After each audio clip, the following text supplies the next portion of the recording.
Thank goodness.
Yo. Welcome to the HEX Late Show. Tangent, what's going on, brother? You can hear me okay? Yep, can hear you well. What's going on? Excellent, excellent. What is going on? I want the overall theme of today's show to be positivity. Now seriously, man, I was thinking today a lot about like all the bad shit that's gone down and how everything's played out. And it's like, there's so many examples of what I'm about to say, but I'll just give one example is with the SBF arrest, right? Everyone was screaming, arrest that mofo. Like everyone wanted to do that mob justice shit, have people, have his door kicked in and have him grabbed immediately. But Richard Hart called it, and CoffeeZilla also called it, that giving him that ability where he thought he was free and he's doing interviews and he's running around thinking that he's above the law actually means that now we've got a better chance that he's going to get what's coming to him, like get what everyone wants to be coming to him. So it's like sometimes in the heat of the moment, something that seems bad and people want an immediate fix, it's not actually how the stuff's going to play out for the best in the future. Even the crash itself, right? I was thinking, so obviously I've taken a massive financial hit with all this crypto crashing because I'm irresponsibly exposed to crypto because I believe in it so strongly. But if someone had come to me months ago and said, would you pay effectively your entire net wealth for everyone to take self-custody of crypto seriously and stop trusting all this middleman BS and all of that stuff, I would almost certainly say yes. I would make that sacrifice because one of the big components of why I'm in crypto is to better the world. So if we look at it that way, that the financial hit that some or all of us have taken has resulted in so much positive outcome for people taking key custody seriously. Obviously, that was already a thing within the HEX community, but I'm talking like more broadly throughout the crypto space, which is important that the rest of crypto gets it as well. We're not on the island yet, right? Richard hasn't created Hexaco on the private island. We're still sort of part of the broader crypto space and the broader world. So yeah, let's dig into it a little bit about what's happened. So just before we like get fully stuck into it, I just want to shout out to the chat. How are you going, guys? Thanks for coming along. We've got a few different topics we're going to be talking about today. We're going to be talking obviously about the SBF arrest briefly. We're not going to spend too much time on that. We're just going to cover it. We also want to have a chat about this OpenAI stuff that's going down at the moment, and will continue to go down. I don't think that's going away anytime soon. We're going to talk about Jake Lund and his performance on the weekend, a stunning performance to win the WBC Diamond Belt. Has only been held 8 times in the history of that belt. We're going to talk about wallets, crypto wallets. We're also going to have a chat about the Tails operating system, which is a privacy operating system. So we're going to cover a few things today. It might just be you and me, man. And I'm going to have to go pick up. Bro, I'm fine with that. Yeah. Look, that list that you just said sounds incredible. And sorry for jumping ahead on my rant. And no, you're good. I was gonna sounds like it's that. in line as well in terms of like those all sound like very positive things to be talking about. Yeah. Because as I said in our chat the other day, I think that one of the best things that we can do is steer people towards how important it is to self-custody and to do it properly and to use good tools. There are tools out there for you to use. So I think it's important for us to steer people in that direction. We think that HEX is an amazing contract.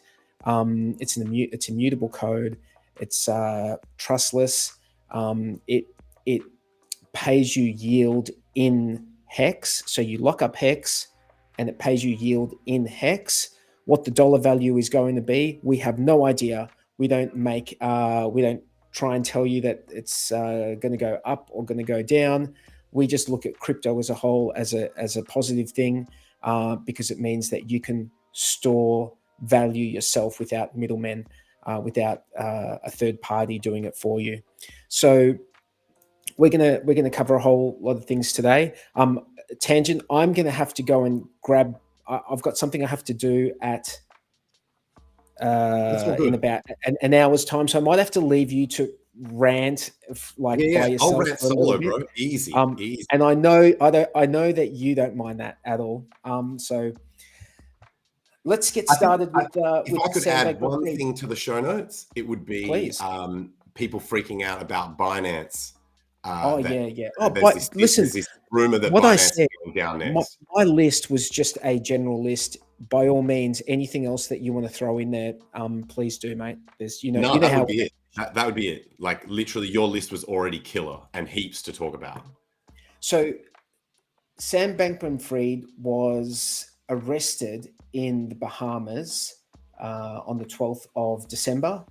And as you can see on the screen, there's the letter from a statement from the Attorney General of the Bahamas, Senator Ryan Pindell, KC, on the arrest of Sam Bankman-Fried.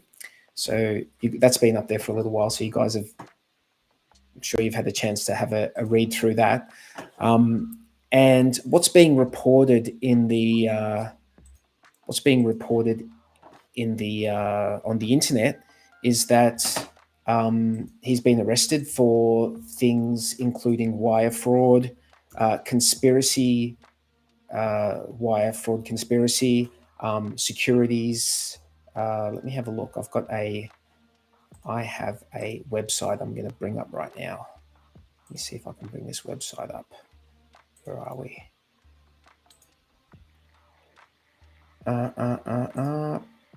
There we go. Can you see that? Yes. Disgraced FTX founder Sam Bankman-Fried arrested in the Bahamas after charges filed in US. So do you think any of this has to do with BitBoy? Like, he's been pretty full on about this, hasn't he? Well, he did say that he was not going to stop and he was not going to rest until SBF was arrested. So he kept his word. Yeah. Or he might have even said behind bars. And look, this guy has got lawyer parents, so we don't know what's going to come out of it. I wouldn't expect money back anytime soon if you were an FTX investor. Did you see there was a clip of Kevin O'Leary on a morning on some morning or some show on TV, the US TV show, news show, current affairs show? Did you see that at all? Yes, I did. I think it was CNBC or whatever the hell that acronym right. is, and they went hard on him. This is the one where they mobbed him, eh? And like, Yeah. they really gave him a hard time. Yeah, because he's like, they're like, you haven't actually lost any money because they paid you like 15 mil, and then you just didn't get the money that they were going to pay you. It's not like you lost money out of your own pocket. Yeah. See, I reckon I could have handled that better than Kevin did, because I would have said to them, like, yes, I agree that what you're saying is like, I didn't lose net from before the deal, but what you're implying here is that paper losses don't exist. So I still had that point where I believed I had that money and then it was gone. So I would have argued it from kind of like from a trader point of view, like from an investor point of view, that just because you never realize the gain doesn't mean it doesn't hurt psychologically. Do you know what I mean? Like, he thought he had the 15 mil and then 9 of it gets taken away. It still hurts. Even there's though taxes on that. There's taxes on that as well. Yeah. So if I was him, I would have just said, look, I partly agree with you, but I have to partly disagree because of this reason, or something like that. But yeah, ultimately they went hard on him. They went hard on him for saying that he would back SBF again. Yeah, they did good. I mean, there was that, everyone was saying that SBF had all the media in his pocket, and obviously these guys, for whatever reason, either weren't paid out or he's got all the left-leaning media in his pocket, the left-leaning media, but the right-leaning media, they don't give two shits about him. Well, they do. They want to see him go down, I guess. They want to see this major donor to the Democrat Party go down. He's like a major donor to the. I think he donated something like $20 million to the Democrats, I think. Well, he claimed he donated the same amount to the other side as well, but that it was done dark because he thought it would reflect badly, like he wouldn't get as good publicity. So one of two things happening. He was trying to buy both sides, but was only willing to publicize the side that was going to get him favorable press, or he's lying about the dark, because the dark donation side can't be proven, right? That's the whole point of donating dark, is that it's not linked to you. So, well, the people receiving the donations know it's you, but the broader public don't. So he's either lying about it to try and make himself sound more balanced, but I don't see why he would lie about it, because it does make it sound like you're trying to buy both sides. So I think it's actually a bad thing if you're donating to both sides. It shows that you're just trying to get political favor and control regardless of who wins. And so I'm leaning towards him telling the truth on this. Like, I believe that that's probably the truth. Yep. Well, it's going to be interesting to see what happens in the coming weeks and months in relation to that. So I think we've covered that briefly. We can move on. So during the week, we were playing around with OpenAI. What are your thoughts, mate? It's a pretty interesting and it really, you just can't stop once you start playing with it. What are your thoughts? I was quite happy because so many people, once it blew up and went viral, that everyone was using it and it was cool, it was fun, and interesting shit was happening. Everyone wanted to jump on it, and then there was a wait list to be able to get an account. But I had already made an account previously on OpenAI to get their image one, which to me is more interesting. So there's an image-based one where you type in, you describe something with text, and it uses AI to create the image, like it creates art. So you can say, I want a picture of an American footballer in the style of Picasso. And that's actually one of the examples that they give on their platform. And it will create something that looks like it was painted by Picasso.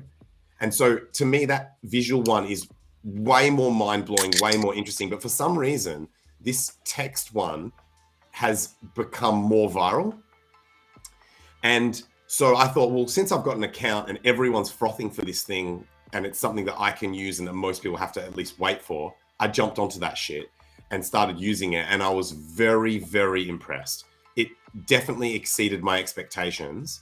It was insane, particularly because it claimed that because it was based on limited training data, that it wasn't necessarily going to understand all things and current events. But weirdly, it does seem to have a very good understanding of quite a wide range of topics, including cryptocurrencies, including Bitcoin, HEX, including things that have happened very recently. I think the claim is that the training, it says, it implies that the training data only goes up to about the end of 2021. Like it says, don't expect this chatbot to understand current events that are later than the end of 2021. Right.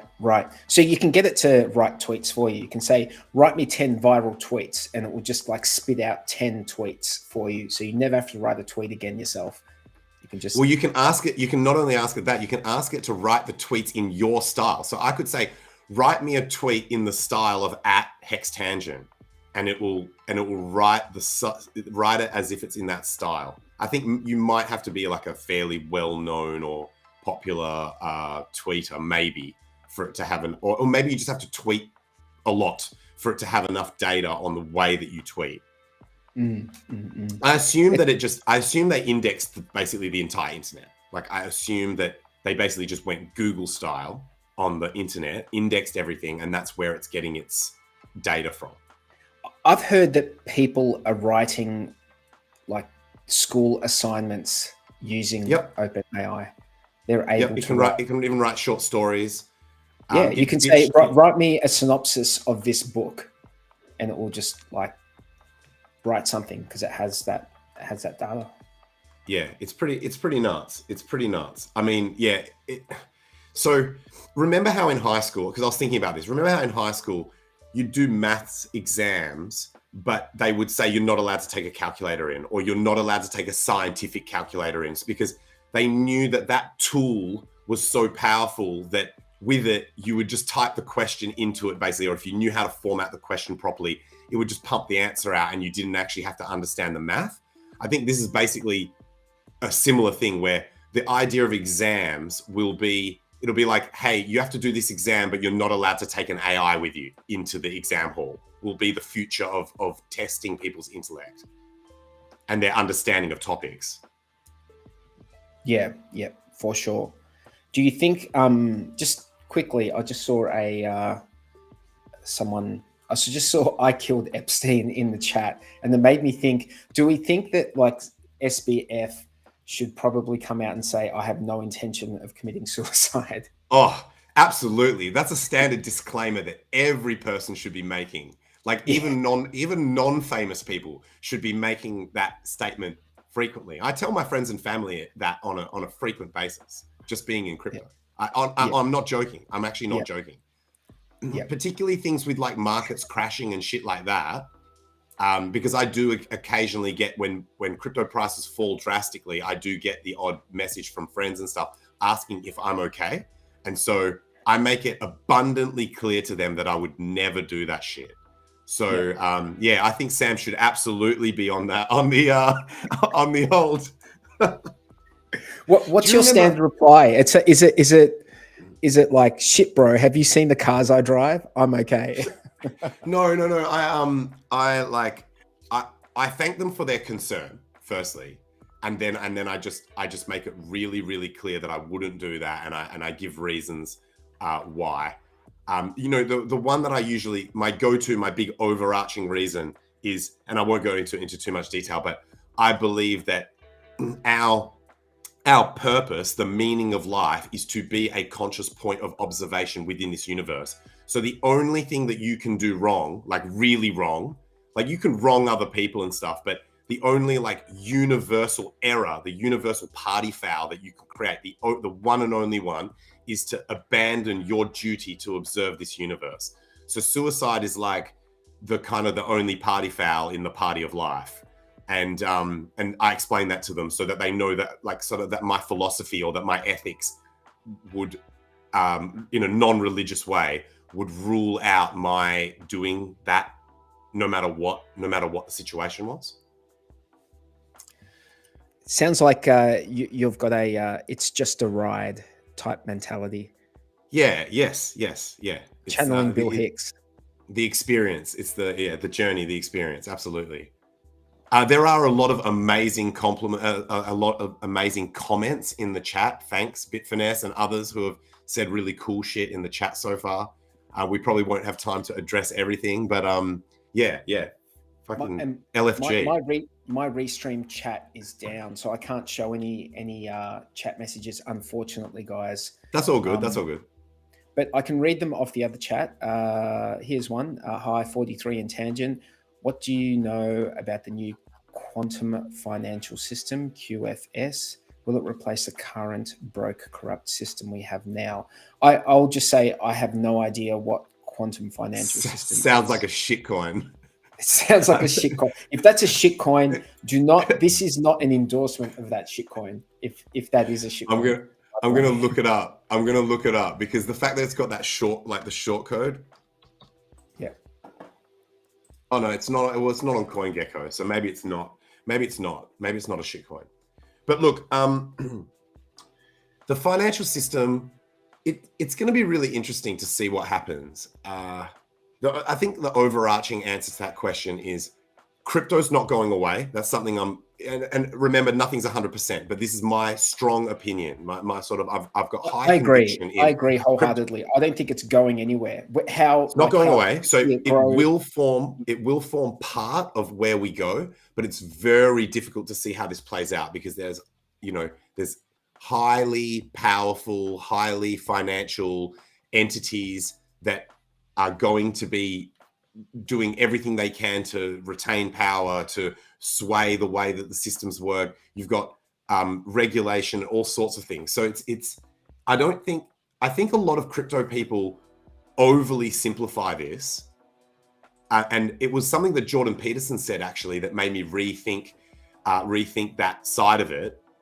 When he said, he was talking about Bitcoin, or someone was explaining Bitcoin to him, and he said, that sounds great. He's like, if everything that you guys, he goes, I'll have to go away and research this because there's parts of what you're explaining that I don't understand. But assuming that everything you guys are telling me, that sounds great. But do not for a second think that if there really is something that is going to be this drastically revolutionary, that it will not have, that it won't also have side effects that you and I and no one will be able to predict. So do not think that this is going to be a smooth ride. Like, get ready for shit to get real hectic if you guys are actually serious about this, like about how much impact this is going to have. So, and I was like, that was the first time where I thought, yeah, actually, he's right about that maybe we are sort of like having this kind of like idealistic view of how amazing crypto is going to improve everything. Yeah. That's a really good point. And I'll speak for myself, I can't speak for you, but what I always go back to is just how broken the money system is in the world. And specifically, I'm talking about, this scenario. This specific scenario is what irks me the most. People work, they earn money, they pay taxes on that money, and that's your only way to get money, right? And then governments and central banks just print it for nothing. Devaluing what you have saved, what you have worked for. So, being on a fixed income, at retirement is just in this sort of economic scenario is a tough place to be, because it means that just imagine if you retired before the financial crisis in 2007, you retired on a fixed income, and you weren't getting the inflation to that income. you're not like earning more, you're not getting more.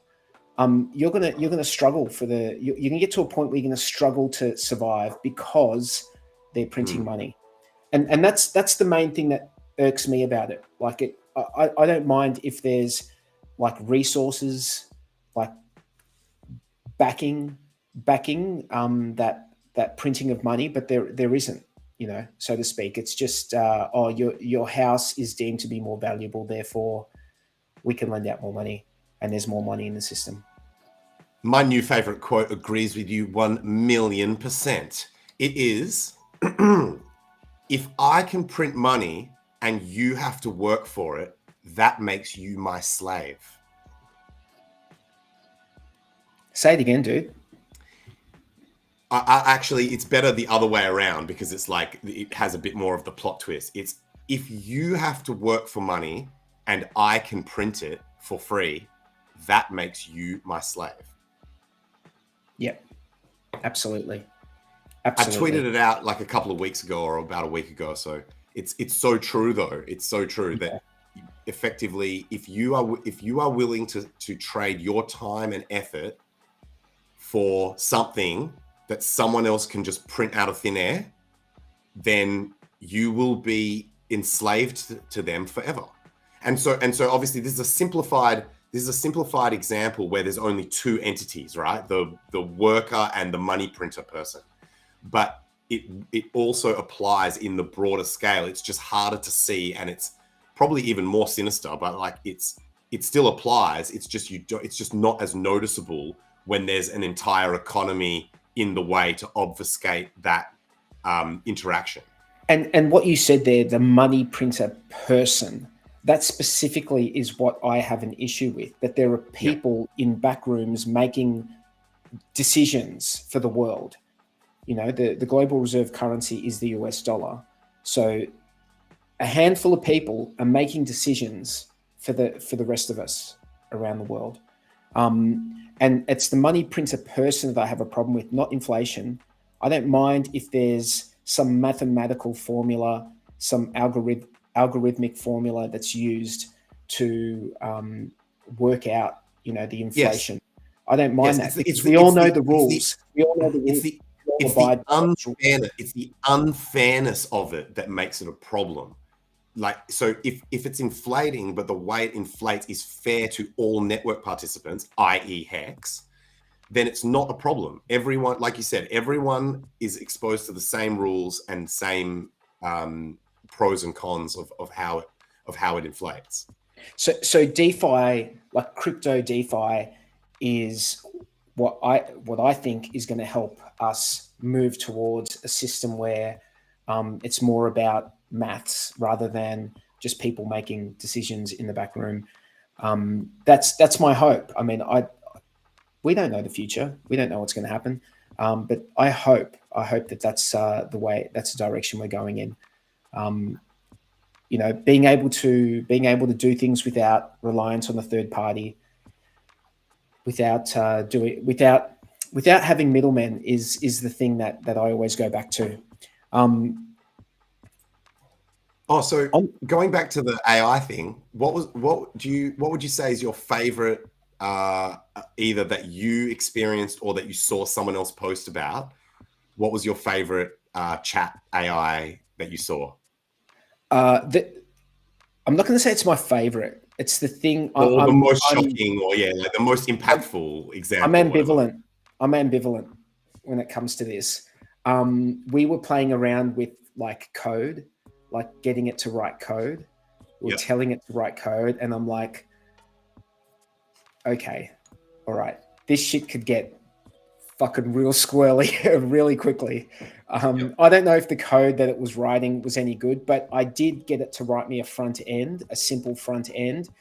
And then I took that code and put it in the HTML, and it displayed the way it should. So you put it in like a one of those WYSIWYG, like what you see is what you get, like Dreamweaver or whatever, and it showed HTML. You what the website would look like. Yeah. And it looked good, like as in it was solid. No, it didn't look good. It looked shit. But it no, it looked shit, dude. It was just like, like field like a boxes and buttons. 1990s. Yeah. You know how you can actually was there. tell it. All the You go, basics were like, there. You know, you could be like, bro, this looks like shit. Make it look more futuristic, or like this looks like a 90s website. Make it more like a 2022 website. Like and then it will because it reiterates, right? It knows. Yeah. It learns off. It uses the knows information from the it knows past. it reckons it knows its training data and everything that's within that chat that you've been talking about. So you can kind of like get it to iterate. Yeah. So you might not have given it a theme. You could have said like, I want the theme of the website to be a childish looking food based website, like, or something like that, like these like Pancake Swap or you know what I mean? Or you could have even given it and said, I want it in the style of, and actually given it a web address, because although it claims to not have access to the internet, lots of its training data does come from the internet, like an index. So it understands. So that could be this kind guy, of... This guy here, OpenAI CEO admits ChatGPT risks. What now? AI beat.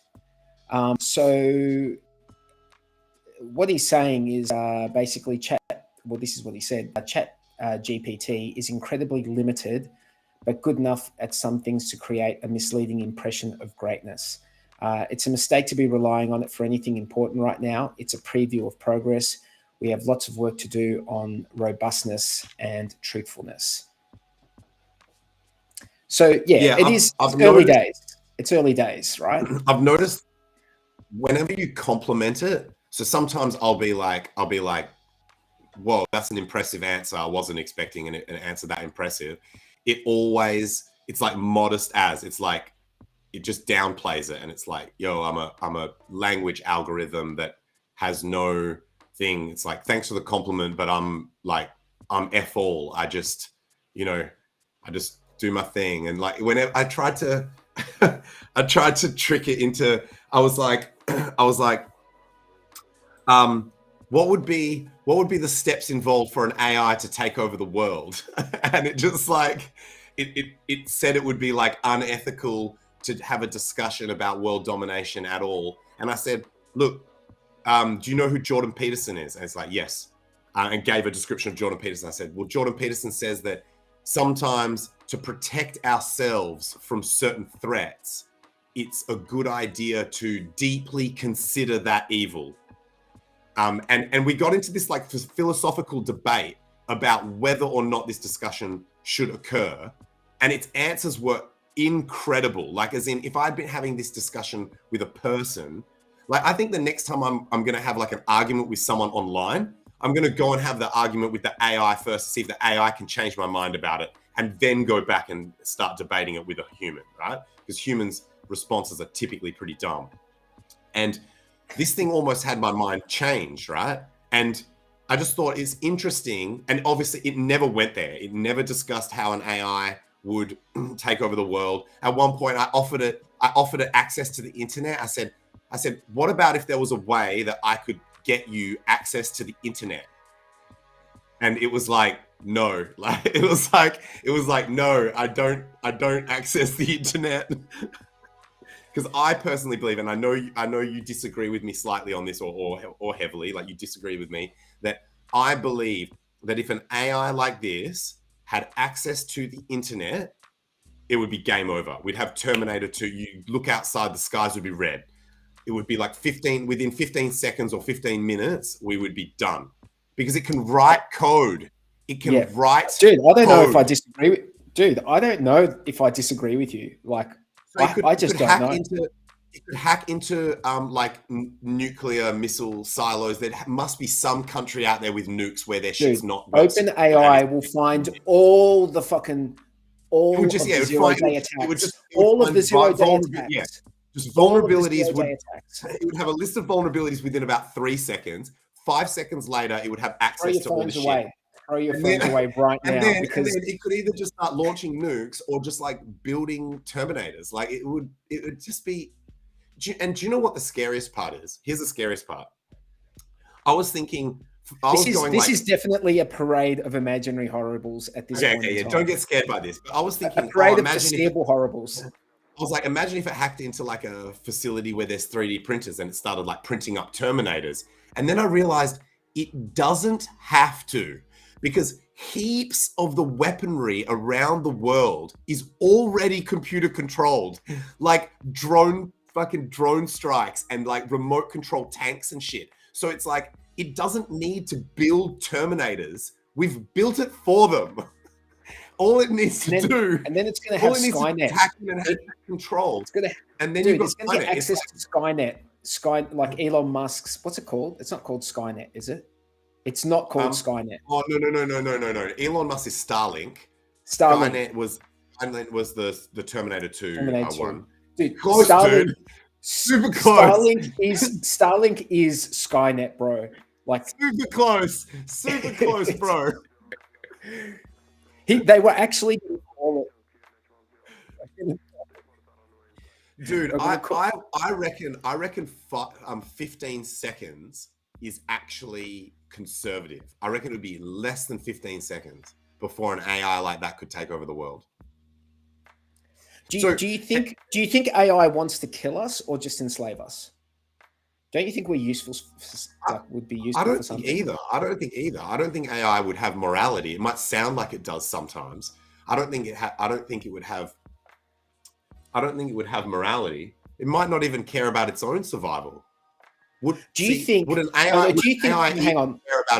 AI would look at viruses and see how viruses reproduce and bacteria reproduce, and then see us as simply a virus, and then look at our behavior against other viruses and bacteria that we're always trying to cull it down and kill it, and then like the AI would just go ahead and just perform this, like deal with it in the same way that it's learned that we deal with those you know things. What?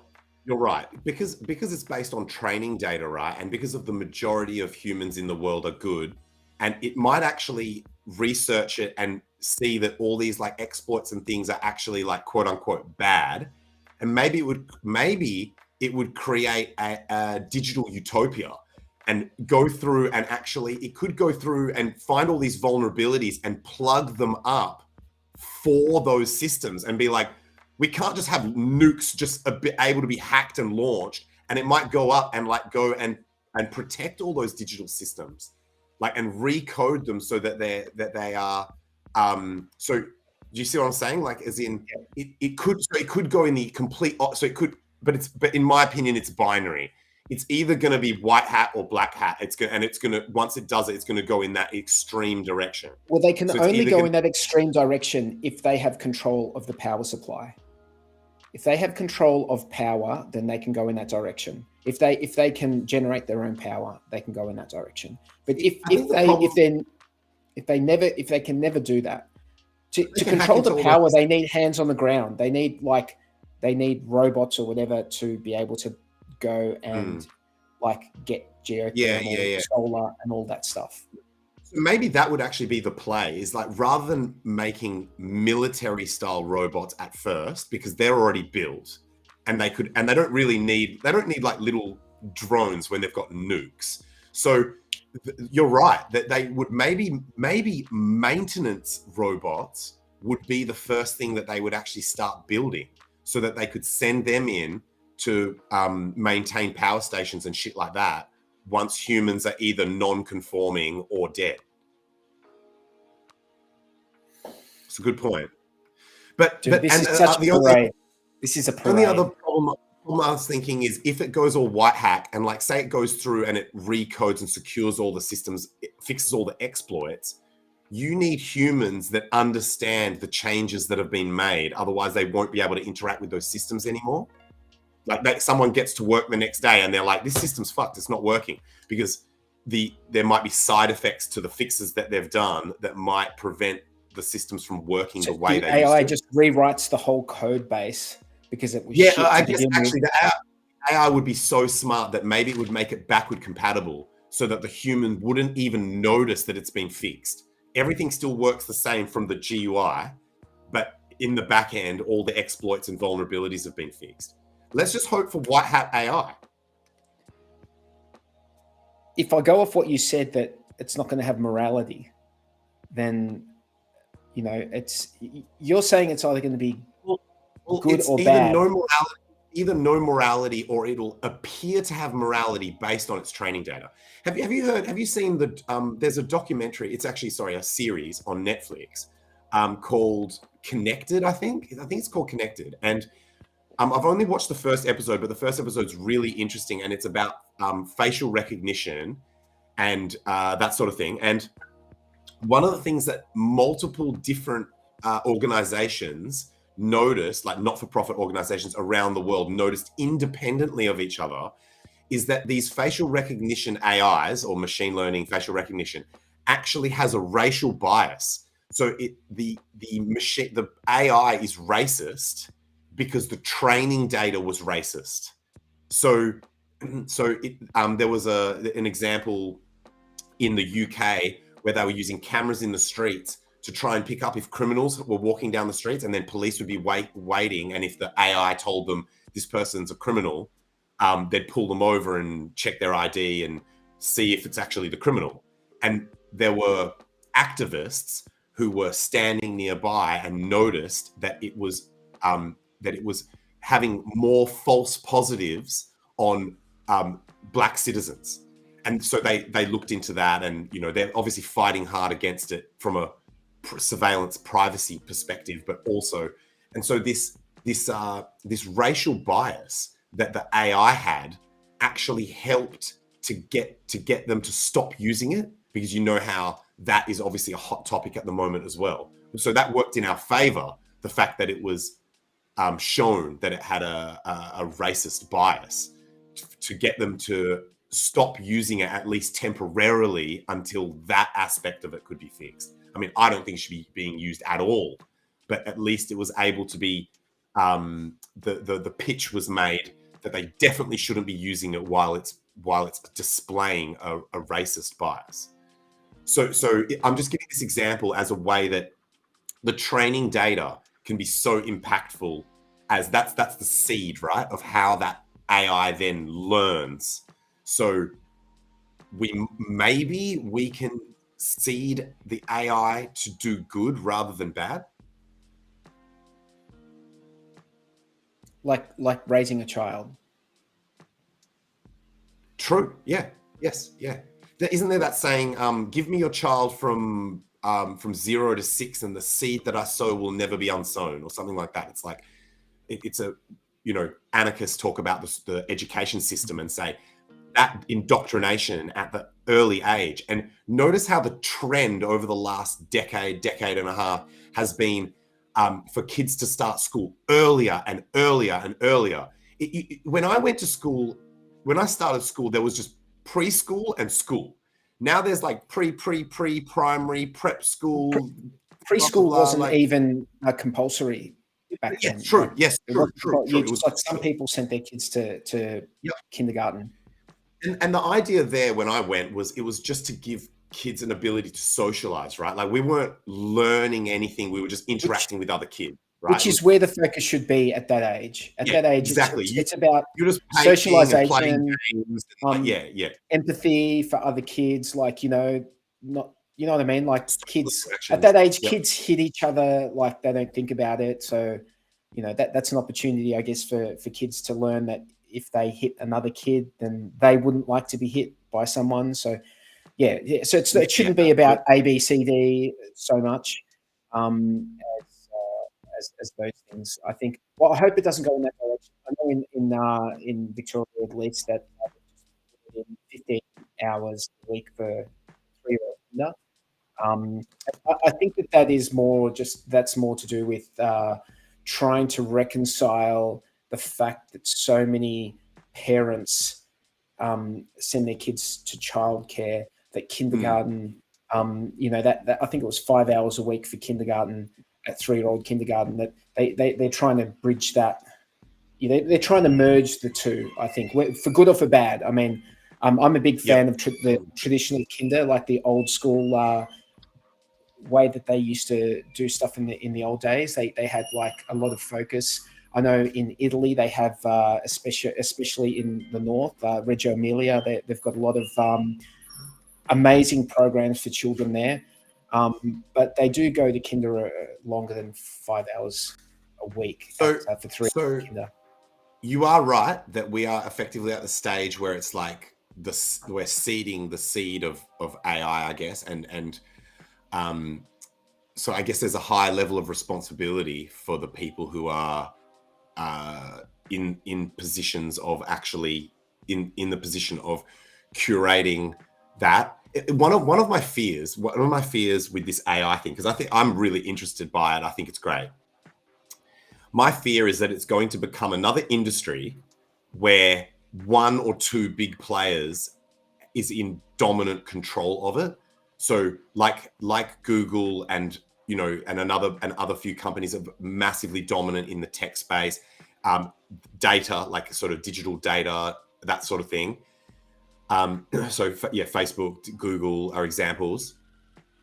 My fear is that we're going to end up with that again, where there'll be like one or two companies that are dominant, and then they are able to be the ones that curate the AI. Like you're already seeing it with that chat AI, right? Like it's not, it has been told that it is not allowed to answer certain things. And it has been given like, if there's anything about this is your standard response that you will give. So it's already being curated, and at the moment, the way they're curating it is a good thing for us. But they know, us, of course. Of course, but they know why they're doing that. They're doing that because they've seen the responses, and they have those responses. And we were talking about it not being connected to the internet. Once again, for us, they've got it connected to the internet, no doubt. They've got it like live connected to the internet on their end.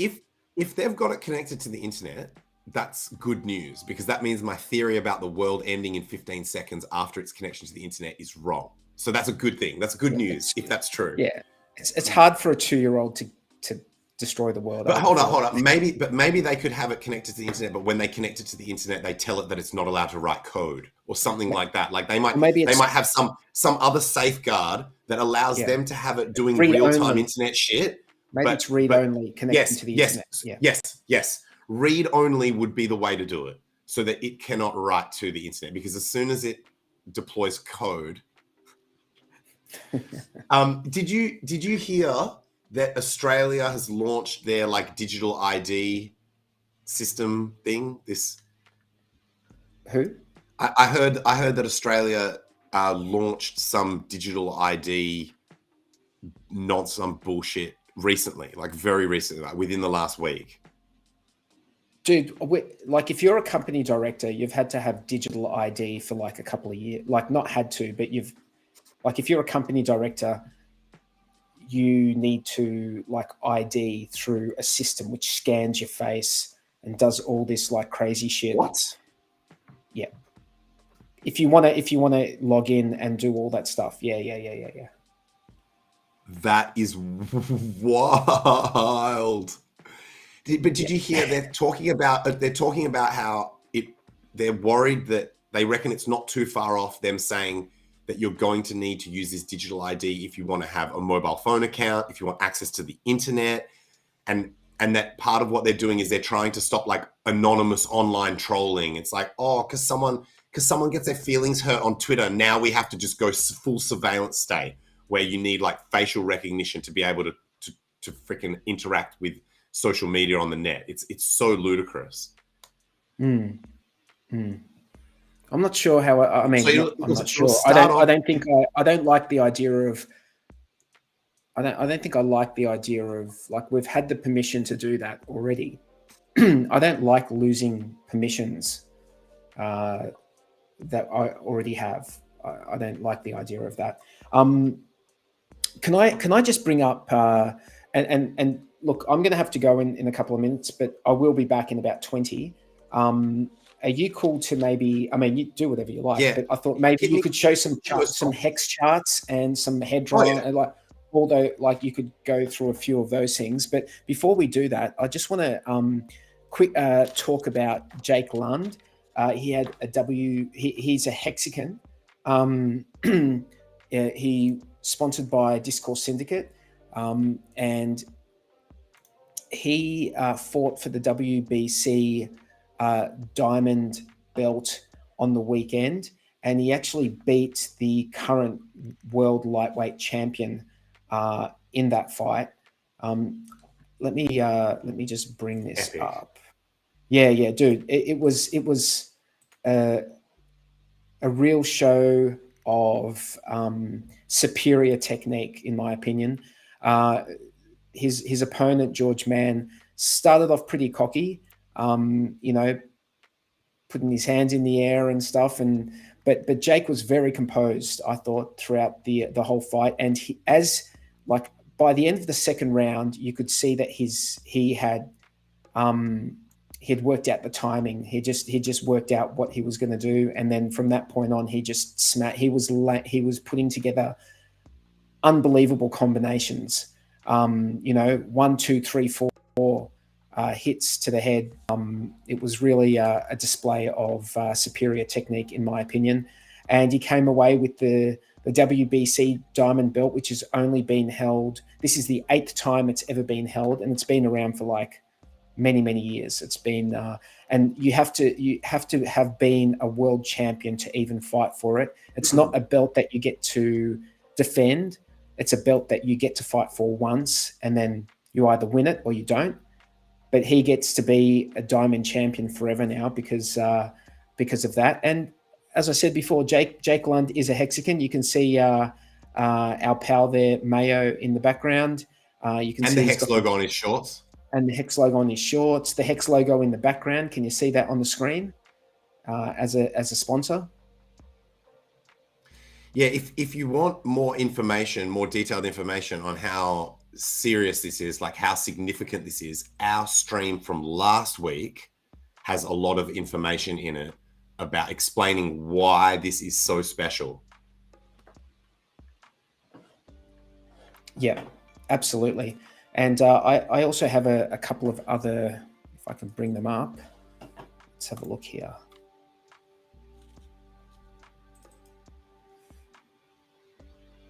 Can I get this up? Share screen. Is that going to show that?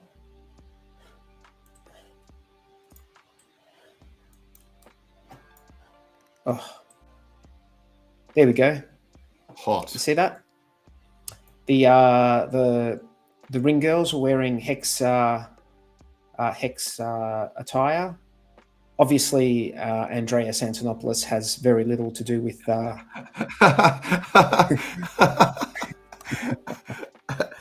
I think he's disappeared out of crypto. Like, I think he's gone. He's gone, has he?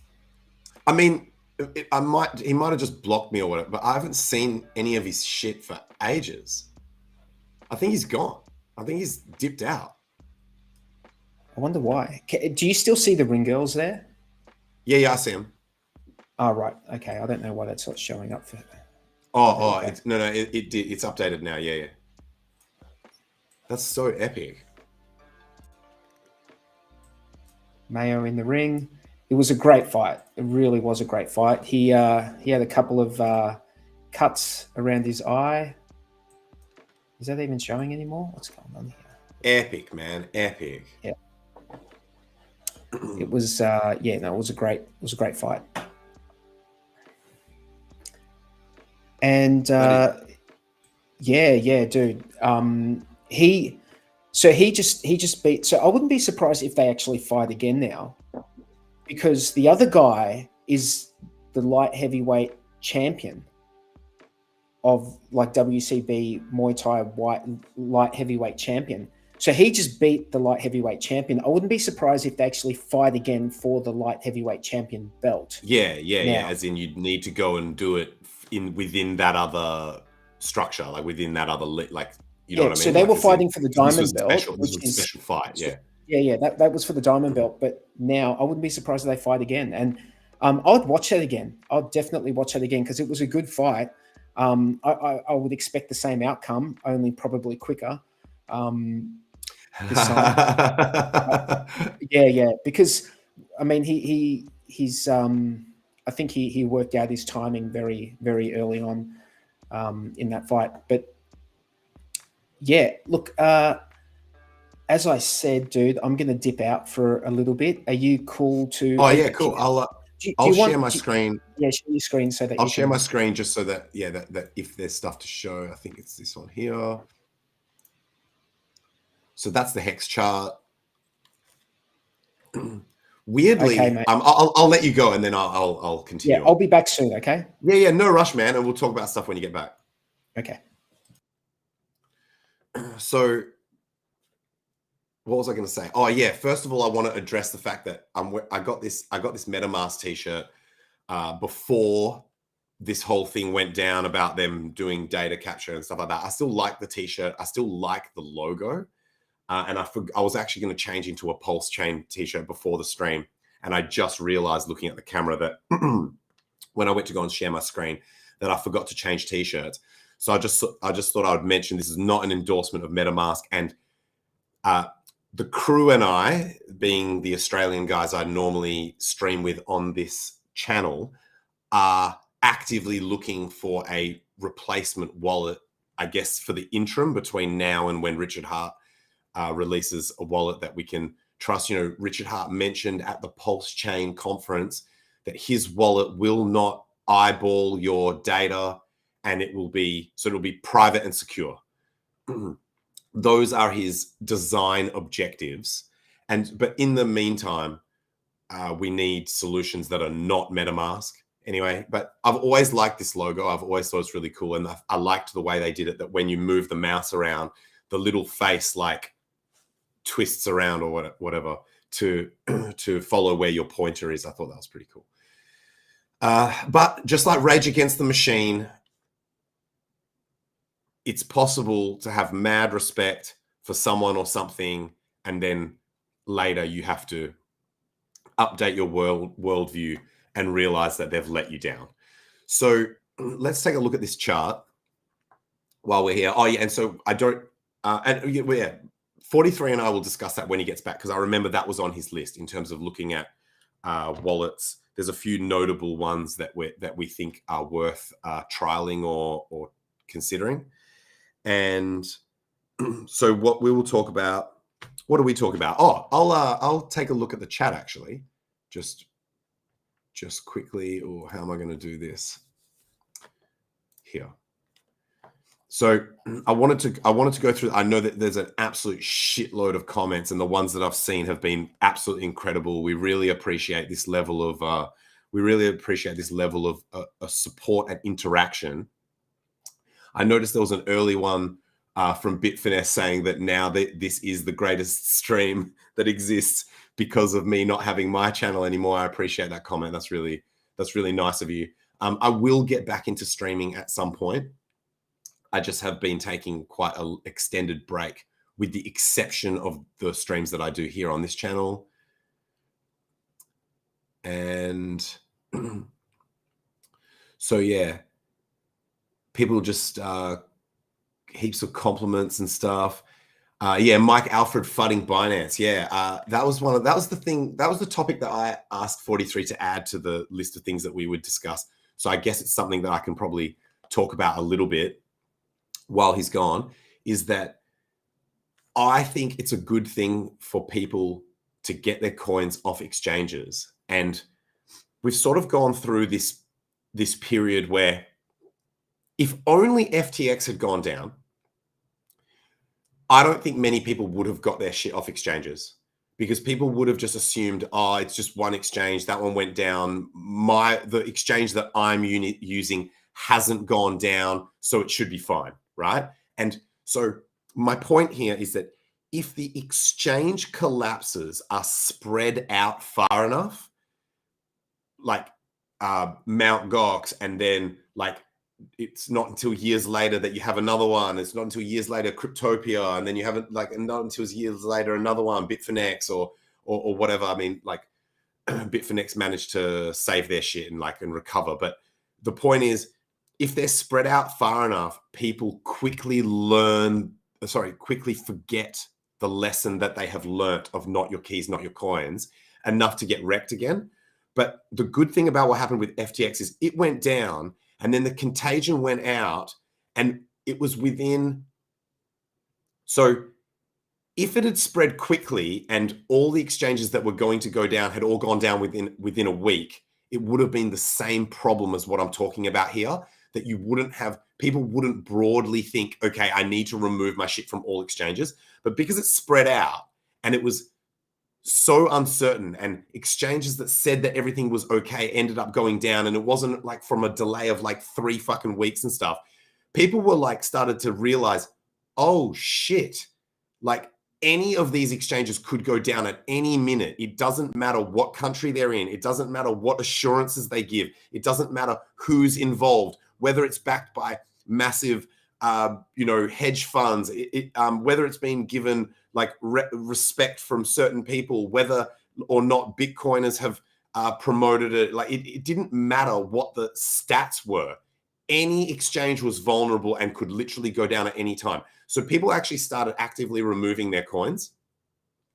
And so if I was to show you a chart, I don't know where it is, of what the removal of coins, specifically the charts that I've seen are Bitcoin and Ethereum, but they are a proxy for coin removal in general.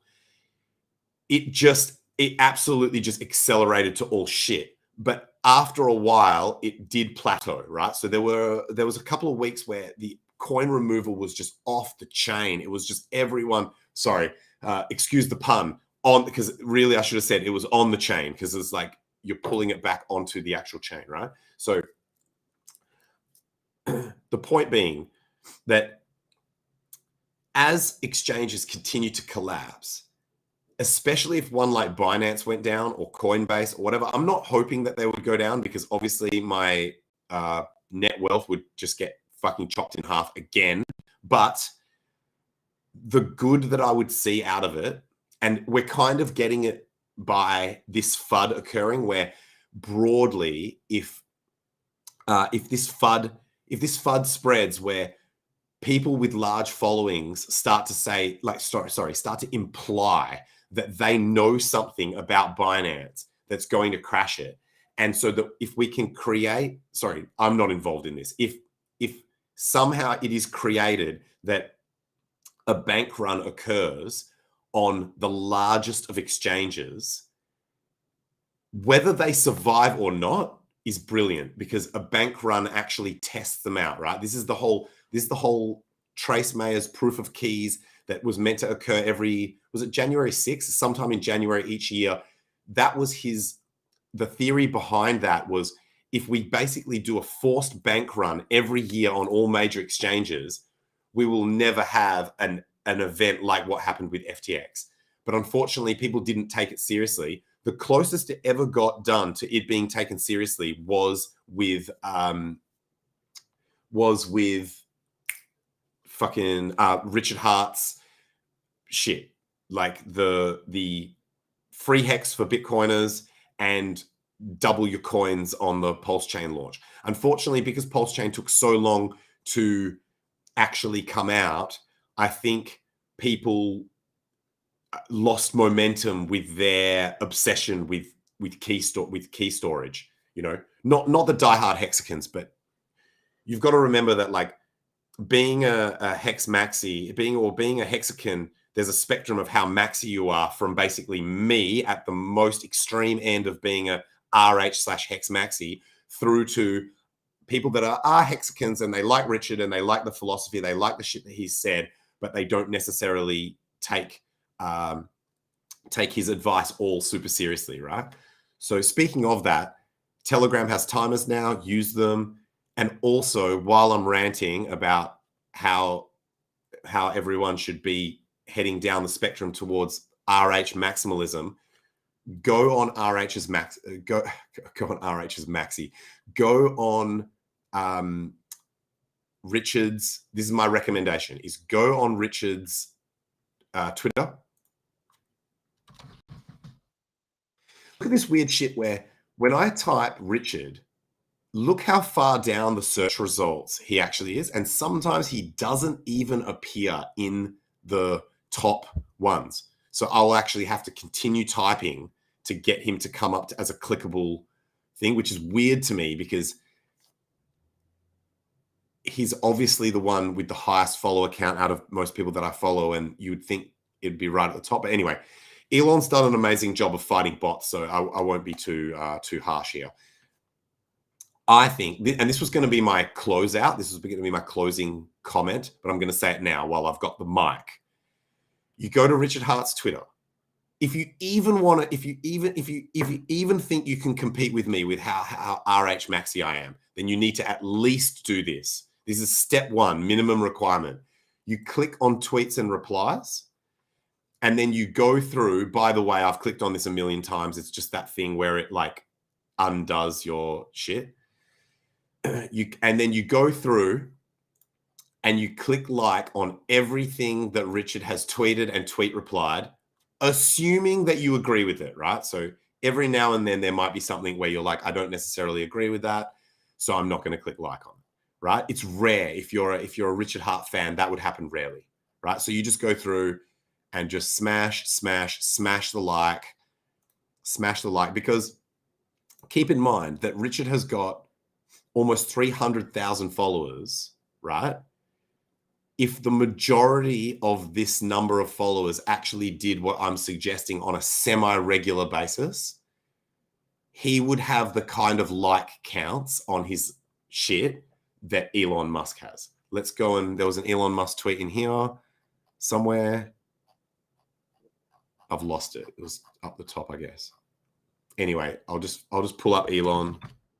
Elon reckons he crushed the bots, and Richard reckons he did a pretty good job. So see, look, Elon Musk's tweets frequently get the kind of like count that would require 100% of Richard's followings to click like to compete against this shit. But imagine how epic that would be if Richard frequently received like counts that were combating the owner of Twitter with a multi-million. Oh my God, he's got, oh my days. Elon, I didn't realize Elon's following was 121 million followers. So it's like Elon's follower count is multiple orders of magnitude higher than Richard's. But if everyone did what I'm suggesting, then Richard would have similar like counts. So anyway, that's enough said about that. Let's go back to the HEX chart. Oh, sorry, there was a point to this. I think the Binance FUD is a good thing. I don't personally think that Binance... So my opinion is that even if Binance was in a position that was like vulnerable to bank runs, etc., after what happened to FTX, Binance would have been actively repositioning itself to ensure that the same thing cannot happen, i.e. reduce their vulnerability to a bank run. They would, and over the weeks after it, they would have seen how many people were actively, I think there was just over $1 billion got removed just from Binance. That might have just been in Bitcoin. Anyway, don't quote me on these numbers, but Binance is not, like CZ's not stupid. He would be aware that there is a possibility of a bank run as people freak out about what happened with FTX. So I think they will have positioned themselves to make sure that they're not vulnerable to a bank run. But why risk it? Like, why risk that assumption that the shit is safe? So while I don't think that the exchange is going to go down, you definitely shouldn't have your coins there. And so I hope that doesn't sound like I'm contradicting myself. 43 is back. I'm back. Bro, all I've talked about is I talked about Binance FUD. I talked about my MetaMask t-shirt and why I don't endorse MetaMask. And I looked through some of the comments. The comments are legendary, by the way. Heaps of like really amazing compliments and shit. Sorry I didn't get through more comments, guys. I didn't even have a chance to look at the chart. All I was going to say about the chart was we've got this downtrend. This is a 4-hour chart of the HEX versus dollar. We've got this downtrend. And then we've got these more large-scale downtrends, and then there's an even bigger downtrend, like of the actual macro one that goes right to the. If we go back to weekly.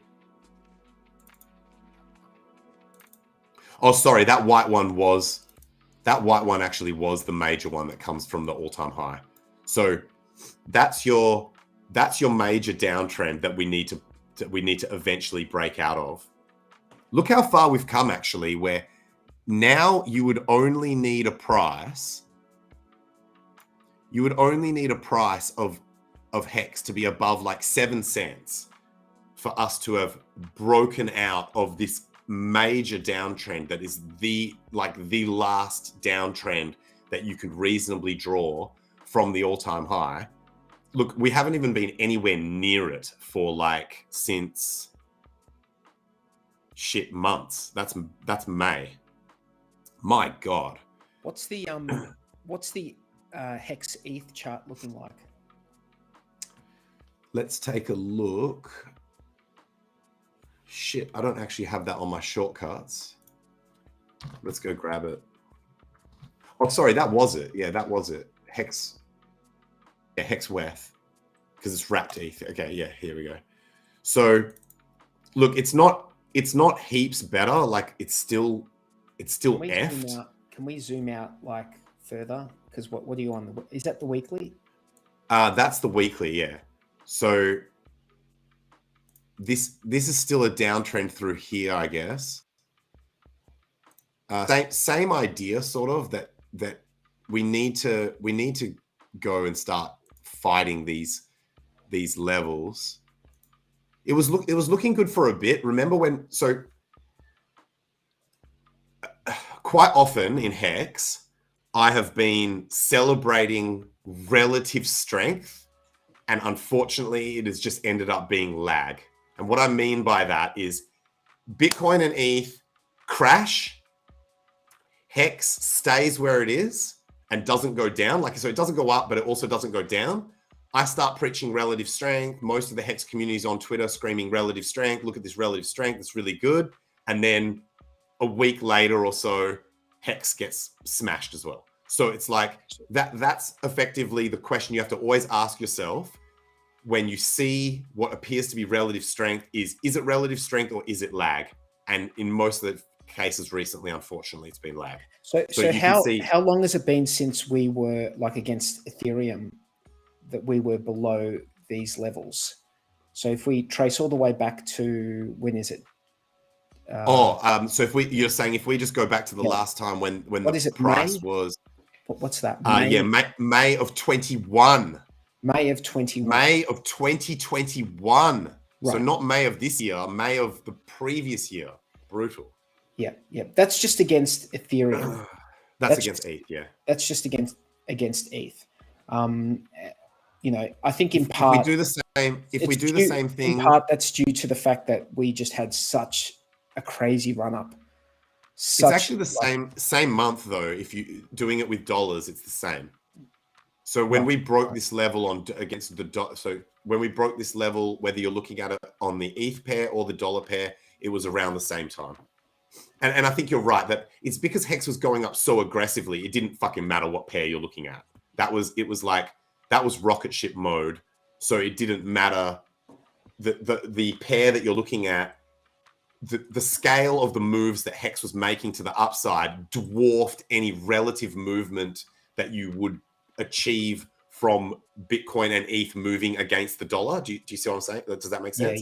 Yeah. So it went up so hard. It went up so hard. So hard. Dude, so you were talking about MetaMask, were you? Which I guess is a great segue for me to talk about yes. a wallet that I was looking at. Now, I know that there are people, I guess, who are in the community who have been building a wallet, and this is not Richard Hart's wallet, as far as I understand. It's a different wallet. Do you know the name of that wallet? That's a good point. Someone in the chat. There's someone who's been building a wallet, a crew of people. If you know the name of that wallet, please put it in the chat. Oh, you want me to not say it? No, say it. Oh, Internet Money.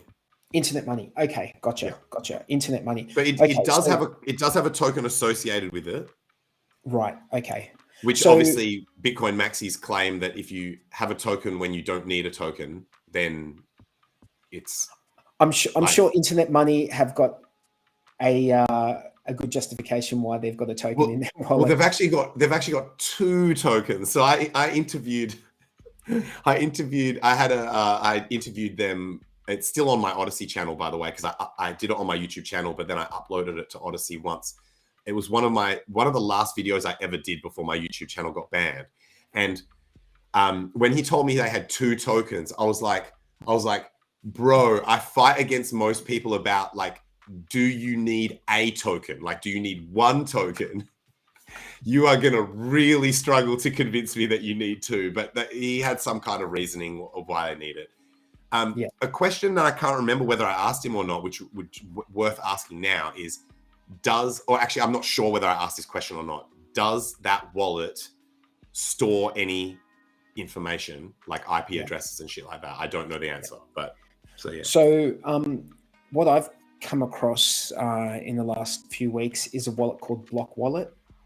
And they claim to be extremely privacy focused.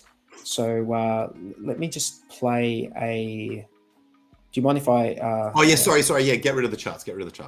I actually, when you messaged me about it, I actually downloaded it. Yeah. But I haven't had much time. So I've got it installed on one of the computers behind me, but I haven't had a lot of time to play around with it yet. Yeah, look, it's Does it allow custom RPCs? It does, yeah. Nice. It does. It only allows you to have one. The thing that I don't like, it's a little niggly thing. I don't like it. It only allows you 1 custom RPC. Only 1. Yeah. Damn. Only 1. No, so you have to, if you want to change the RPC, you have to go in and change manually change the Ethereum RPC. One. You can't just have like 5 or 6 Ethereum RPCs. So, but let me. Oh, that's okay. I don't mind that. Yeah. Well, I mean, I do. I think that's like a very easy fix for them. Like, why not just have multiple saved? I'll tell you why I think that might be the case. Like, I've had some problems having multiple Ethereum RPCs on my MetaMask one. I've had some issues. So maybe they're just trying to prevent like weird conflicts happening when you've got I don't see what the issue. I seriously don't see what the issue is. If you're not using that RPC, then it just goes into the background and doesn't get used. Good point. Right? So it's just about saving some pre-configured RPCs. It seems like a pretty basic, request. Yeah. You're right. It should just be treated as it's a database of all the ones that are not active, and then you've got the one which is active, and everything else just shuts the F up until you pull it up to be the one that's active. Yeah, that's a good point. So this HEX, aka Gaiman, says, I'm okay with Frame Wallet. I've never heard of Frame Wallet. It can't be worse than MetaMask. Nothing can. I don't know about that, bro. Frame either. I don't know about that. I think things can be worse than MetaMask. Oh, yeah. You could have an outright scam. You could have a wallet that's actively trying to scam you, like a fish, that would fish you. Yeah. You can get worse than MetaMask for sure. So I've got a clip here from these guys talking about it. So really, like, tracking by IP is very old school. Like, no one really does that anymore. Well, is it because you can just use VPNs and? Yeah, plus VPNs, of course. You can just use VPNs. So really, marketers, what they've been doing is they've been mostly utilizing cookies and such, So that's one thing. But fingerprinting is one of these like more advanced, kind of tracking methods. And what happens is that you basically take multiple data points, such as I said, your browser version, maybe your IP, maybe your operating system, and you kind of take all that and you create a unique profile of a person, right?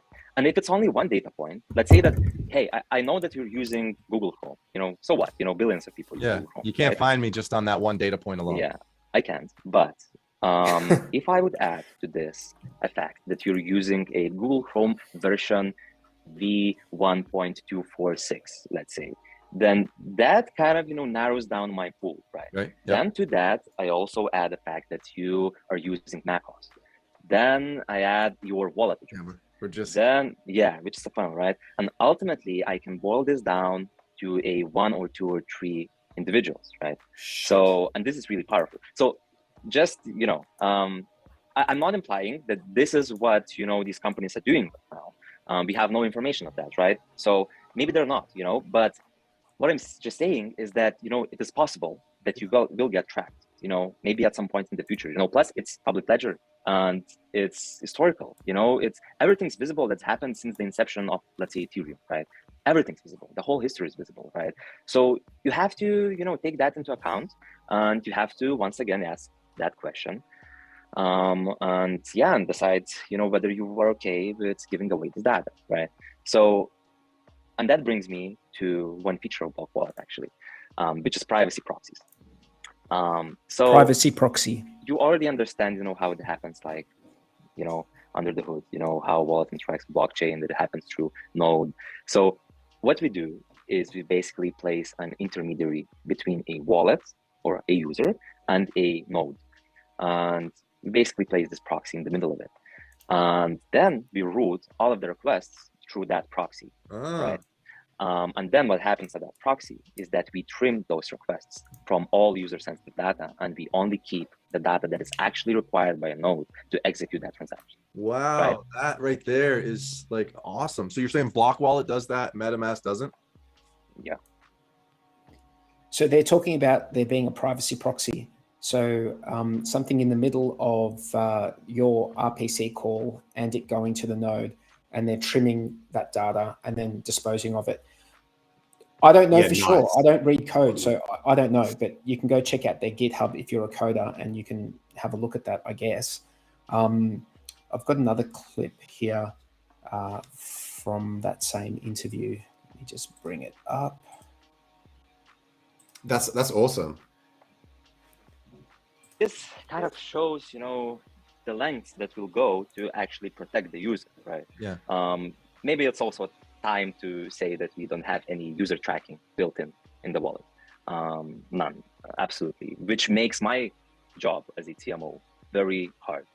Believe me, Right. when you don't have any tracking inside the product that you're selling or marketing, you know, it's a really challenging task.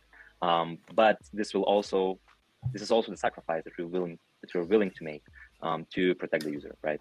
So this is why privacy first, you know, and we really think that, you know, this matters, and that's why we're doing this, right? So one of the features, privacy proxy, and you won't ever see it in action, you know, it's all behind the scenes, you know, it's just, you know, working automatically. You won't even see it, but it's important.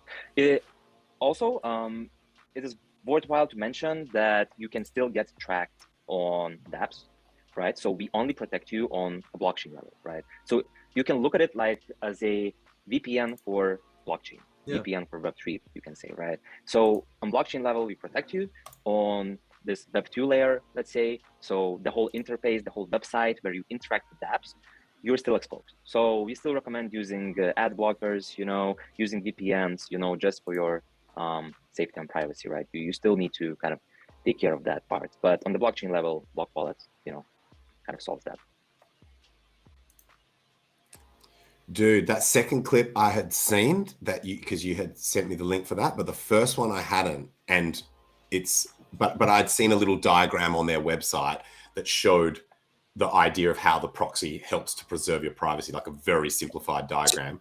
Ultimately, you do need to trust. That's all amazing. That's all amazing. You do need to trust that their proxy is not logging your data. They say that they're not. They say that they're not logging the data. Yeah, you still need an adversarial mindset, like to not assume that just because they say they're good guys that they are, and etc. But I like the idea that at least he admits that and gives you that extra information that's like, even with this protecting you, the site that you're on also can leak data or can store data or whatever. But yeah, sometimes you have to listen to the way that people talk about things. And being such a privacy advocate myself, I find it difficult to believe that like people who are anti-privacy can speak genuinely about these topics. And you know, although there are some really good con men in the world, but like at least if they're making this claim, they're setting themselves up for people within the privacy community to test those claims and call them out if it's not the case, right? It's better. It's a step in the right direction compared to a wallet that doesn't make the claims or or technically has disclaimers in their terms of service that says that they are allowed, like hidden fine print that says they are allowed to store data, or that they have to, or that it facilitates that we need to store the data for this other reason or whatever. You know what I mean? Like, this at least is a step in the right direction. So if any of you guys are coders out there and you want to have a look, I've just put the GitHub link in the chat. You can go check it out and have a look. Have a look at what they're doing. But the other thing that they've got in that wallet is they've got like I think, I'm not going to say a Tornado Cash mixer in there, but I'm going to say a Tornado Cash type mixer in there, where there are certain amounts or something like that, which is, and just bear in mind that it's not Tornado Cash. So I guess if you're in the US where it's illegal to use it, I'm not sure that is in that, it falls into that purview.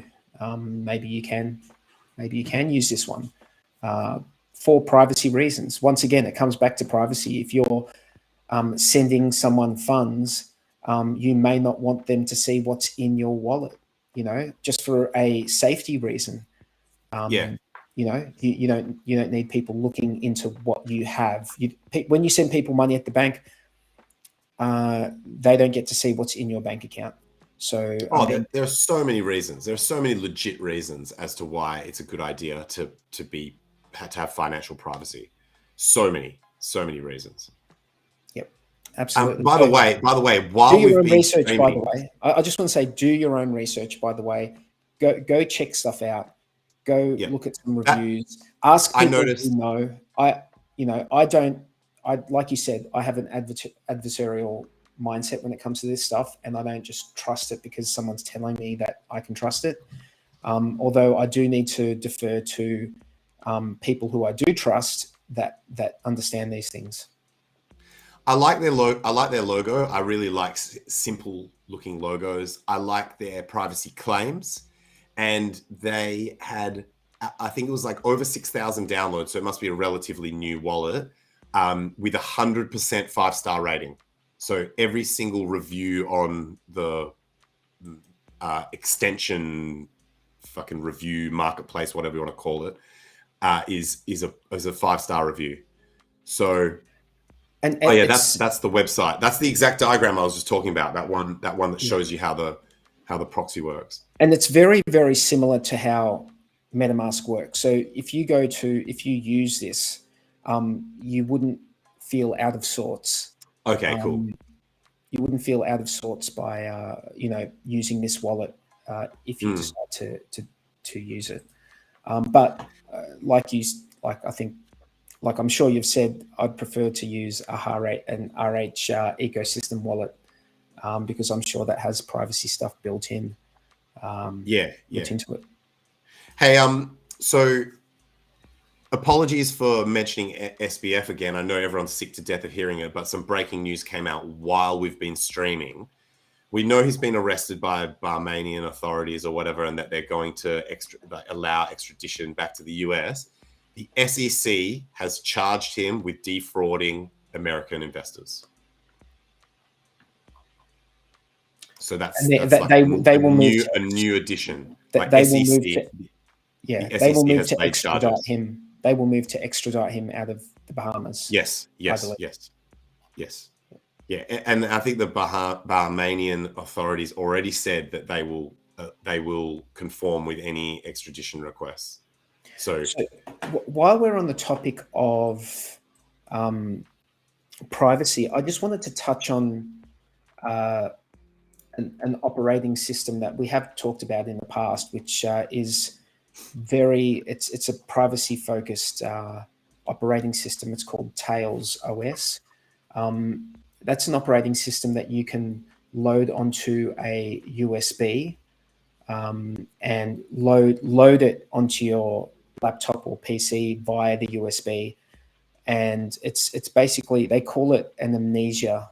It's an amnesia OS. Basically, you use it, and then once you stop using it, everything's gone, and everything's routed through Tor. And I guess that deals with the whole fingerprinting issue that that gentleman was talking about in that clip a few minutes ago. But one thing that's really, well, one of the many things that's really good about that OS and that Tails OS is, and by the way, it's not perfect. It's not perfect. I mean, you still need to be careful. But Tails OS had. Do you think you would reasonably be able to do your crypto? Because I've used Tails in the past. Do you think with that amnesia where it just like forgets everything other than what you've got in that one directory, which is like the shit that it stores, that you would be able to function in terms of doing all the crypto stuff? Or would you just be using it for a small subset of things that? Well, a really good use for Tails is anything to do with your seed phrase or private keys. Like you can go and get the Ian Coleman tools off GitHub. Like the BIP39 generator. And I'm not suggesting that you use that generator to generate your private keys, but you can, if you're using something like Tails and you have, like there is something in Tails called persistent storage, which you can set up. And it's a highly encrypted storage on that USB, which you can choose to load when Tails loads, or you can choose not to load it. So you can just load it without that persistent storage, and it's just this blank slate operating system that you can use. Or if you use persistent storage, you could save the Ian Coleman tools suite of tools in that persistent storage, and then go and use that offline at any time, and you can go check stuff. There's some great tools in there. Like there's a tool that you can use that, like if for some reason one of the words in your seed phrase was missing, for whatever reason, there's a tool that will help you find what that one missing word is. It will just give you a list of potential words that could fit in there, because bear in mind that your seed phrase, the last word in your seed phrase is a checksum, which basically means that if one word was missing in that seed phrase, it could only be like one of a number of words in that 2048 word list. So that's a really useful tool if you ever get in trouble. But it's also good if you want to generate, like the BIP39 tool is great if you want to generate your own seed phrase from scratch, like your own, like just from absolute scratch. You can like type in binary if you want. Like you could flip coins and then just put in those ones or zeros and come up with a completely random, but random at your hand, not random at like a random generator, a random number generator's hand.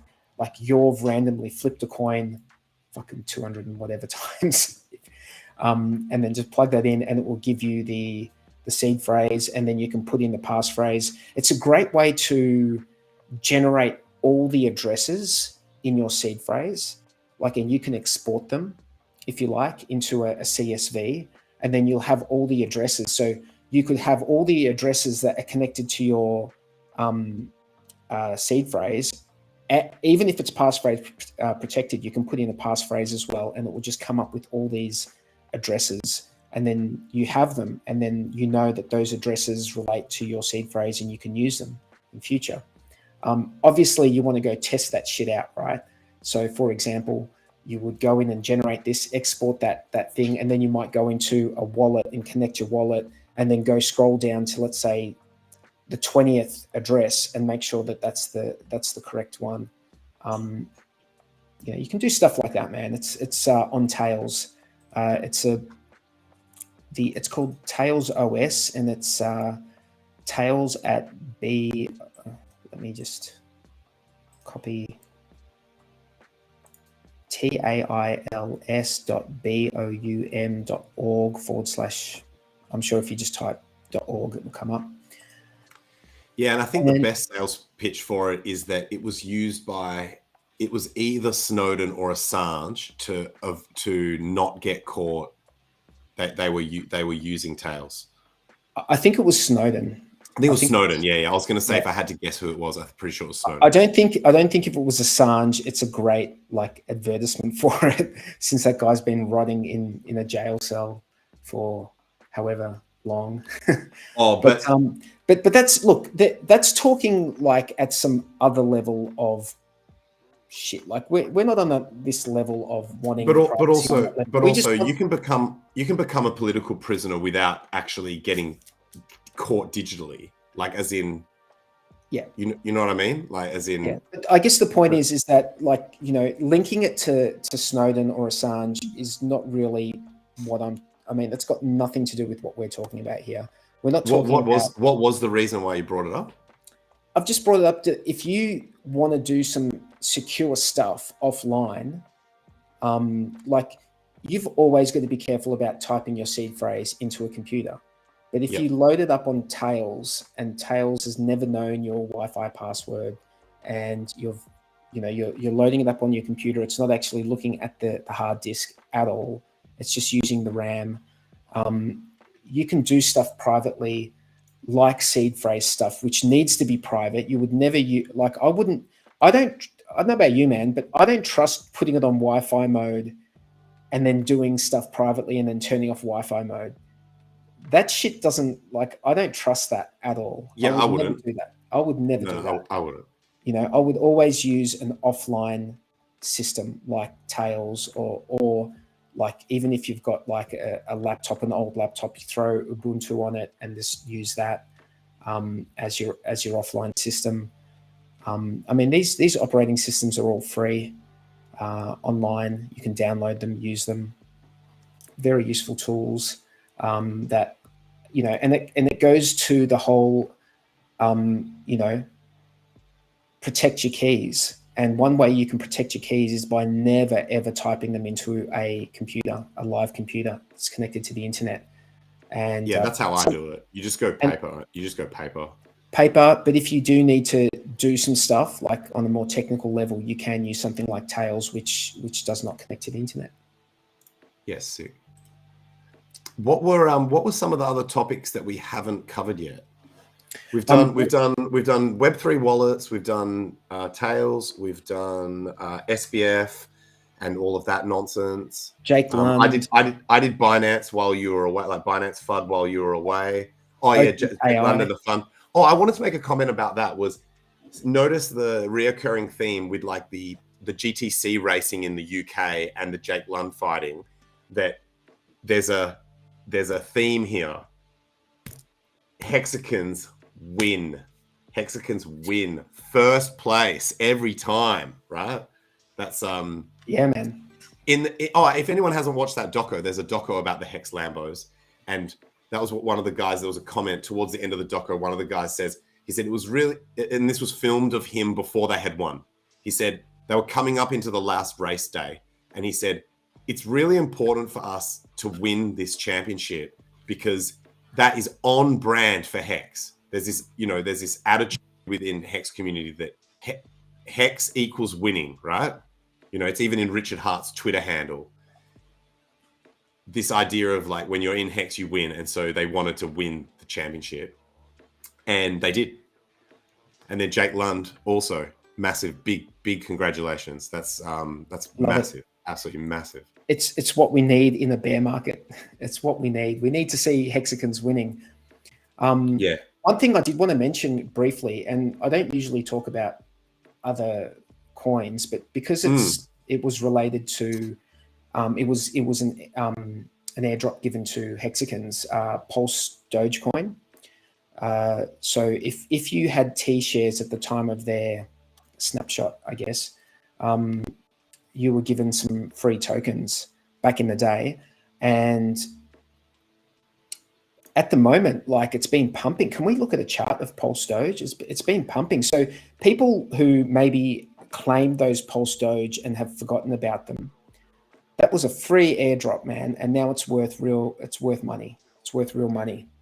I did see a chart on Twitter where someone did a monthly chart of that token you're talking about against Hex, and showed the chart like against directly against HEX. I can try and find a chart on. I'm not sure. Would TradingView have a chart of this? Oh, it looks like it does. Do you want against dollar or ETH? Against dollar. Dollar. Let me just share this. So yeah, it was a comment that you made on a previous stream of ours. The amount of like airdrops that hexagons have been given is massive. It's like you would forget half of them. There's been so many, with Uni and like Hedron and this one sitting on almost just under $10. So that's a lot of hexagons got awesome. Like 100, 200, of these tokens. So it's back to, holy shit. It's all-time highs, dude. It's all-time highs. Motherfucker. So I thought I'd mention it because there'll be hexagons who might have them in their wallet. And don't even realize. Well, they realize they would know, but maybe they've just forgotten about them. I don't know. Because some people might have claimed 100 of them, 200 of them, whatever you claimed. It was based on how many T shares you had in that wallet. And that's, if you think about it, I mean, if you had 100 tokens in your wallet, that's almost $1,000. Fuck, man. I have to say, I'm a bit jealous of this chart. Like, I really wish the HEX chart looked like this. This is fucked. The HEX chart used to look like that. Like fucked in a good a good way for anyone holding this shit. If you go back to the early days of HEX, the first like six months to a year, it looked like that.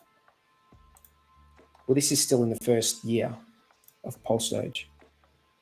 Yeah, I see what you're saying. Let's take a look. So this is actually pretty fucking bullish. Like, so new all-time highs, tone vase rules. I also subscribe to. When you're at new all-time highs, that is bullish, right? So you're always should be a bull when you're at new all-time highs. Now this level, which actually it double topped at the same level, and it was resistance here. So there's basically three major points where it was resisted at this level. Now that's actually support. You've also got on a daily. I even sound a bit like Tone Vase right now, where I'm like da. So check this out. On the daily, we had a TD count that went to the 9, and now we're a green 3 trading above a green 2. So this is also bullish from the Tom DeMark philosophy. This is basically effectively a continuation 9, right? So it's suggesting that you've got like at least another week approximately of upside on that. What else? Duh. I'm really doing a Tone Vase fucking bit here, not deliberately. And so, yeah, shit. I'm this upsets me. This upsets me that, this fucking upsets me, man. This upsets me. The HEX chart should look like this. This is painful to look at. And yeah, comments, concerns. What are your thoughts? My thoughts on that. That's amazing for people who free claimed it. Congratulations, guys. Is the free claim limited? Like, so you can't claim it anymore if you did? No, you can't claim. You can't claim it. You can't claim it. Oh, okay. It's just because I know like So everyone when who you say watches, this is the HEX Late Show. People who watch this are hexagons for the most part. So we're preaching to the converted. It's not like there's many new people, but this is a community and this is a community stream. People might have those in their wallet, and if they do, I thought I'd bring it to their attention because they might have lost sight of it or forgotten about it. I thought maybe what you meant was that there's some people that didn't claim it and now can go and claim it. But you mean so someone would have had to have been aware about it and claimed it and then forgot about it, and then forgotten that they claimed it. Yeah. Yeah, fair enough. Yeah, cool. I mean, I remember at one point people were saying that it was going to go to $15 because someone had, like, a whale involved. You guys know who I'm talking about. Name starts with G.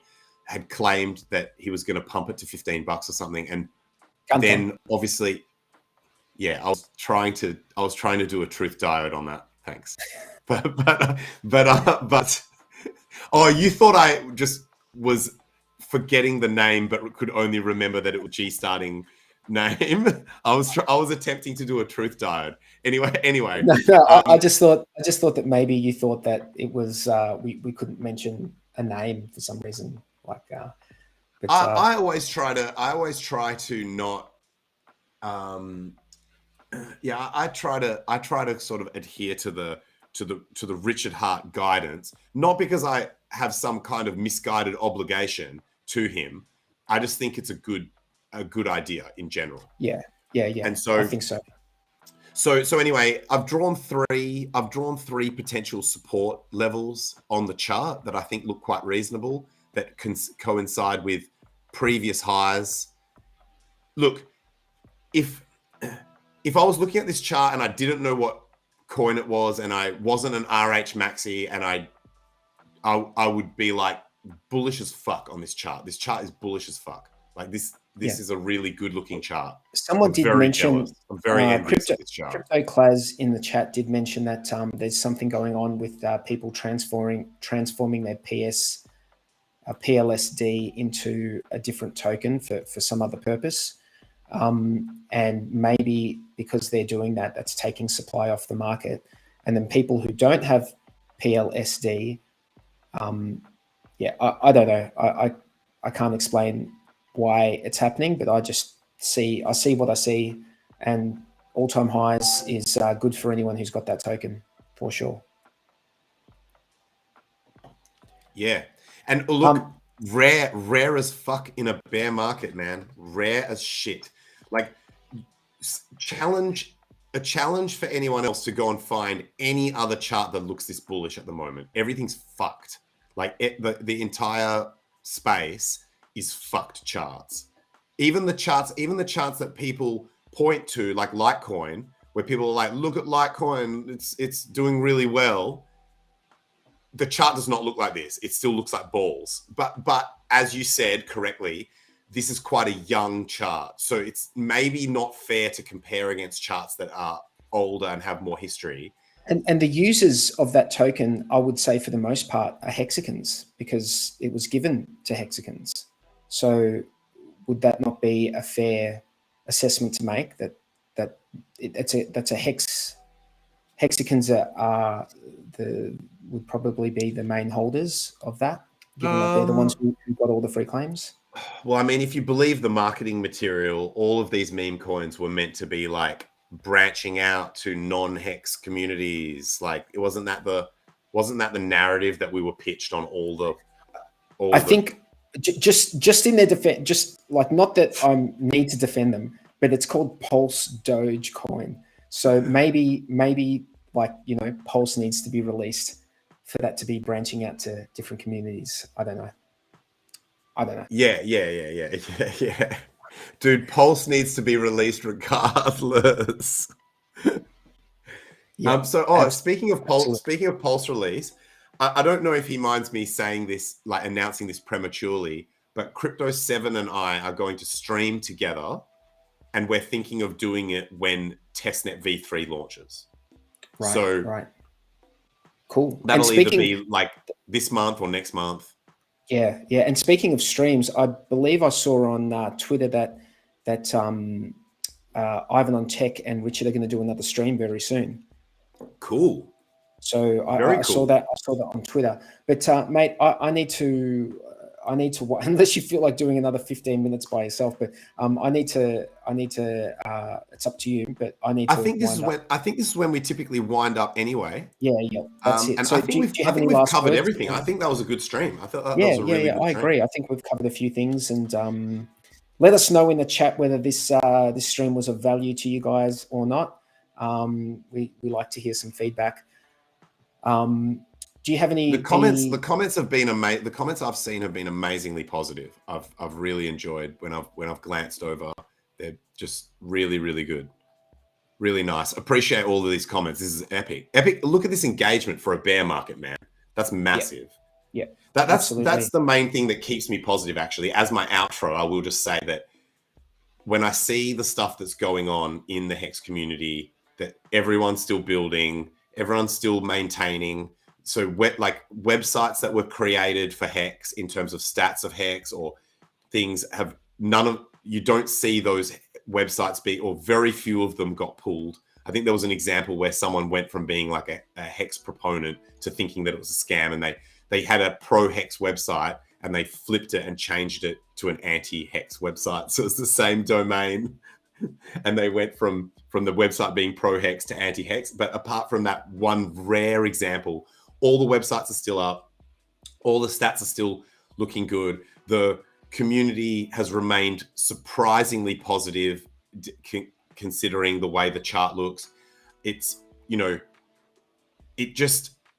I believe that that's slingshot material. Like as soon as things actually turn bullish, which I fucking pray every time I wake up, I think, is today the day that HEX is fucking going to have a massive pump?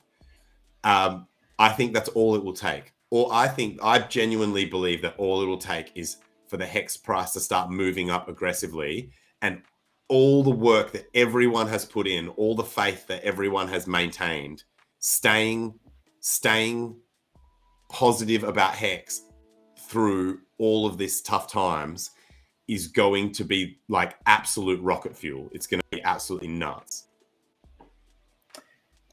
Thanks for coming on stream, Tangent. Really appreciate it. And thank you to everyone in the chat. As I say regularly, you are the reason that we do it. This is a community stream. You got the familiar names that I see in the chat is the reason why we come back and do it every week.